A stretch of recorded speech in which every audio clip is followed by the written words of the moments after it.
Imagine this. You're slumped in a courthouse chair, still wearing the same sweat-stained shirt they booked you in. The air tastes like dust, varnish, and the sour sting of everything you once believed in. And there, just 10 feet away, is the woman you promised forever to, your wife. She's not here to hold your hand. She's here to bury you. She places her palm on that Bible like it's nothing and swears to tell the truth. But every word out of her mouth is poison.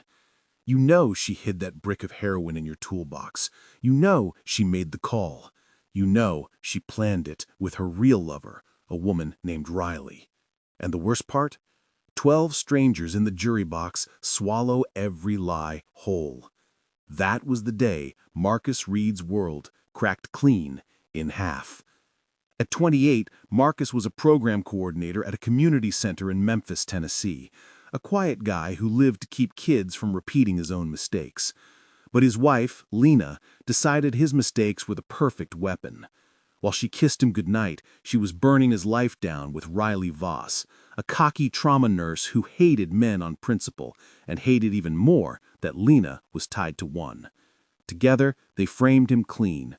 20 years in Brushy Mountain State Penitentiary. When Marcus walked out at 48, he wasn't looking for forgiveness. He was coming to collect the debt. This one sticks to the ribs. If you're ready for a slow burn nightmare about love that rots into vengeance, smash that subscribe, drop a like, and buckle in. Before the fall, Marcus Reed was just trying to stay on the straight line he'd clawed for himself. At 28, he ran after-school programs on the south side of Memphis, Tennessee, coached AAU ball, mentored teenagers who reminded him way too much of the kid he used to be. Because at 19, Marcus caught a possession charge, half an ounce of coke, somebody else's really, and did 8 months in county. Came out, swore on everything he loved that the streets would never have him again. He kept that promise.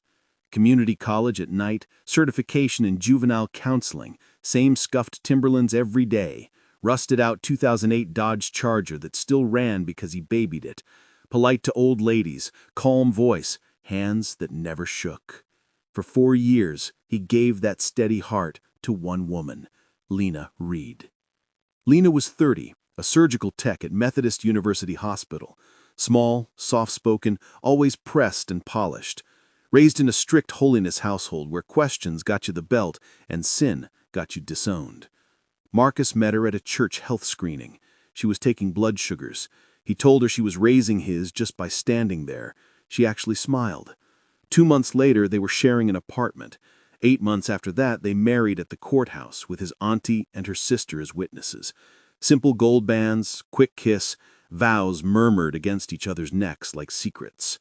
But marriage turned cold fast. Lena stopped smiling at his jokes, came home from shifts and stared at walls, said she was exhausted. When Marcus pushed, she shut down. Dates got canceled, intimacy dried up. She slept facing away, spine like a locked door. He blamed the job, gave her space, left sunflowers on the table, rubbed her feet after 12-hour shifts, made shrimp and grits when she barely ate. The space just grew. Then came Riley Voss. Riley worked trauma nights in the ER. Tall, loud, sleeve tattoos, high-top fade, hoop earrings that caught every light. Walked like the hallway belonged to her. At first, Lena just mentioned her in passing. Riley said the wildest thing today. Riley burned me a playlist. Riley thinks I should dye my locks blonde. Marcus smiled, figured his wife finally had a friend who got her. Then the late night started, helping Riley move. One quick drink after shift, phone always face down, new lock code. Marcus wasn't possessive, but he could feel the shift. One night he asked flat out, "Something going on with you and Riley?" Lena laughed, sharp as glass. "You always gotta find a problem that ain't there. I'm suffocating, Marcus." Conversation over. After that, she moved through the house like smoke. Then she started calling in sick. 3 shifts in 10 days. Said depression was eating her alive. Marcus begged her to get help, offered to pick up extra hours, anything. He didn't know depressed was code for done. Leaving meant explaining to her parents why she was leaving a good man for a woman. Shame was heavier than guilt. Riley had a cleaner idea. The affair had started slow. Shots after work, hands brushing, one drunk kiss that turned into everything. Once Lena crossed that line, there was no uncrossing it. For the first time, she felt alive. But alive came with consequences. Riley didn't do patience.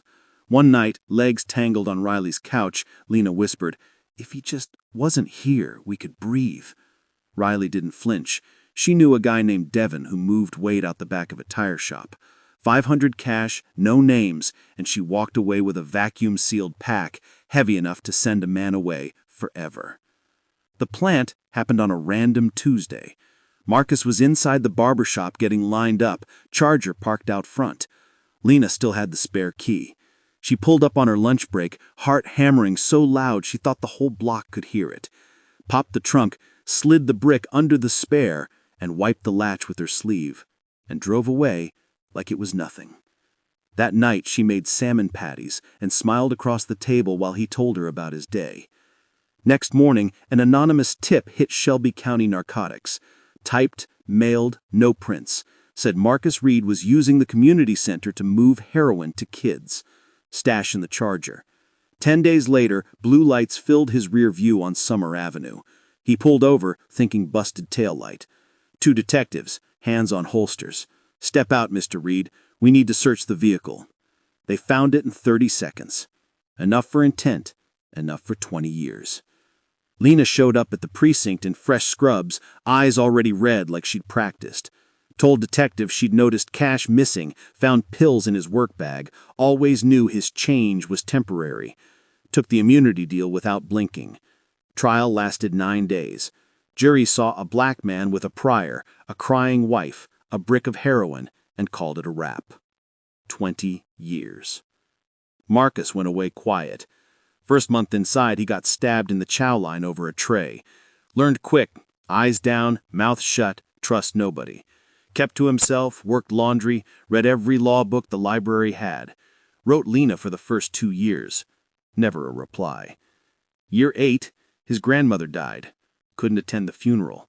Year 12, a lifer in the yard said, "Heard your ex down in Mobile now, shacked up with that loud nurse from the ER. Got a whole kid and everything." Something inside Marcus clicked off that day. The man who walked out at 48 wasn't the same species. He had $1,800 saved from prison jobs, rented a room off Lamar Avenue, bought a track phone, and started digging. Hired a PI named Curtis, ex-vice cop with a limp and a nicotine cough.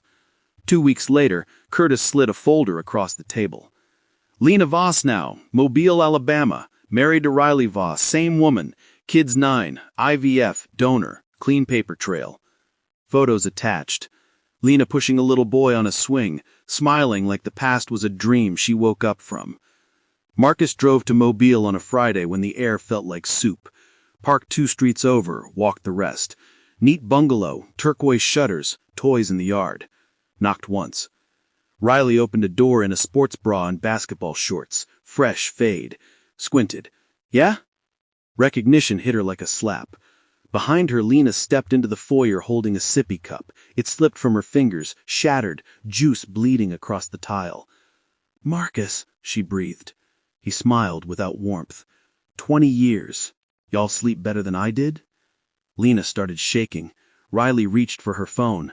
Marcus pulled a .38 from his waistband, old but clean. "Sit." They sat.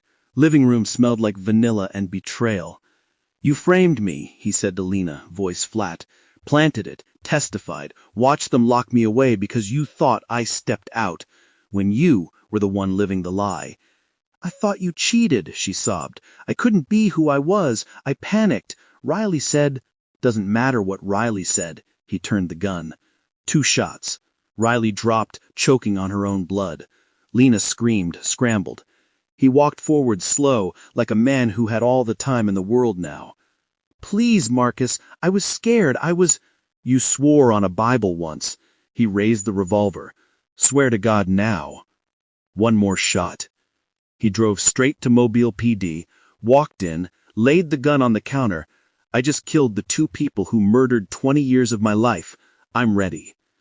Life without parole, no appeal, no tears. Now Marcus Reed wakes up every morning in the same concrete box, But the questions finally stopped. Some debts only get paid in blood. Some stories don't end with justice. They end with balance. So tell me, was Marcus Reed a monster, or just the last domino to fall? Drop your truth in the comments. If this one left you staring at the ceiling, like, share, subscribe, because some ghosts don't rest until the debt is settled.